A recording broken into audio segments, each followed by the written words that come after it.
Do, do, do, do. Left of the box. Hello, welcome to Left of the Box. Bonjour, bienvenue. I'm Sandy. In the last few years of my grandmother's life, we grew very close. I went to visit her often in her long-term care home, and she would tell me stories of her childhood and life growing up. I didn't know I was autistic back then, let alone have any idea she was also autistic. I take after her in a lot of ways, and I can see definite patterns in our behavior. And now that I understand autism more, I can see some of the signs within her. Some of the traits that we share in common are things like our artistic abilities, our creativity, the need to write things down, and our connections we make with animals. She loved to sit outside and look at the chipmunks and the birds, and all of her life she loved going outside and seeing animals and being near animals, although she didn't really have any pets. And I have always been very close with animals. One time I was visiting her with a friend of mine, and she started telling a story about when she was around 5 years old. She said that she had gone to the farmer's market with her father to get some pigs, and he bought a litter of piglets, except for one, the smallest one, the runt. And she asked the farmer, well, what's going to happen to that one? And the farmer's like, well, we're going to just get rid of it. She looked up at her father with her big blue eyes and said, can I have him? The farmer then took the shirt off his back, wrapped up the little piglet, and handed it to her. Her father was supportive of this idea. He built a pen in the yard and a box that the pig could go in behind the oven at night to keep him warm. And she named this little piglet Abernapbie. She told me that she heard of that name from her aunt, and her aunt was involved with theater and thought that maybe it was a brand of makeup or something like that. My friend who was with me, he said that chances are what she was trying to say was Abernathy, a surname, a common surname. However, a 5-year-old may pronounce it more like Abernapbie.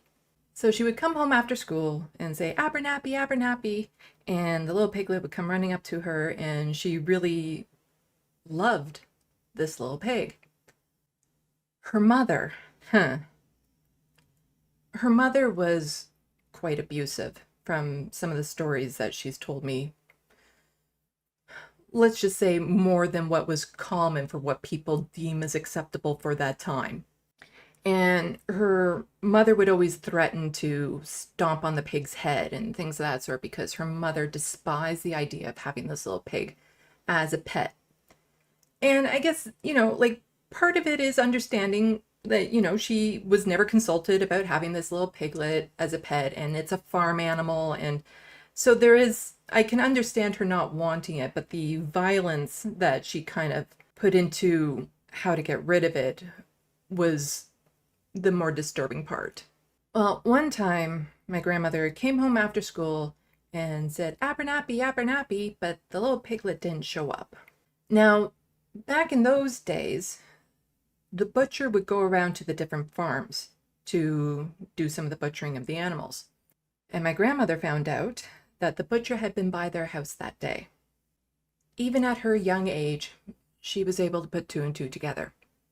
She said that she refused to eat meat for a year because she was so scared at the thought of eating her pet pig. And she said her mom just spanked and spanked her because of it. In translation, her mom beat her a fair bit because of it. And so I could see that, my grandmother, even after all this time, was very upset about this. So I told her, the next pet cat I get, I'm going to name Abernapbie. And that cat will have the soul of your little piglet and will live a long and happy life. I would go and visit her after that, and every now and then she would ask me how Abernapbie is doing, and I'd have to gently remind her that I don't have Abernapbie yet. And unfortunately, she passed away before the time was appropriate for me to get another cat in my life. So she never had a chance to meet Abernapbie.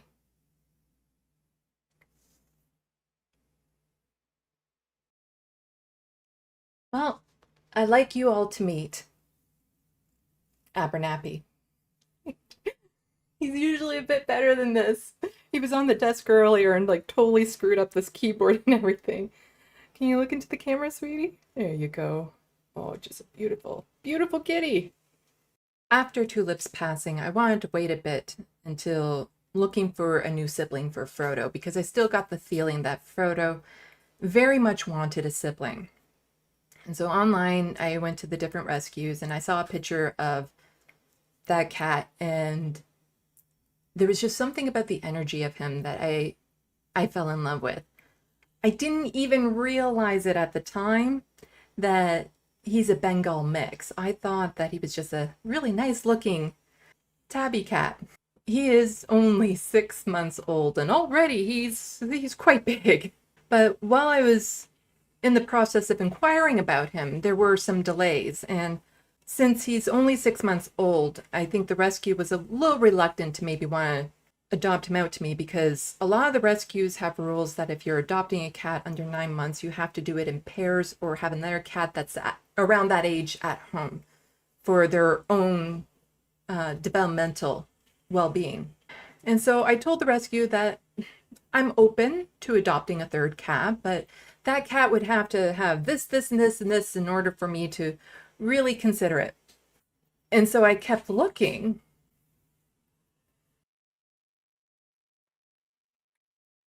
This here is Lennier.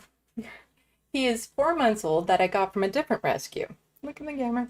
Bonus points for, well, you're my kind of nerd,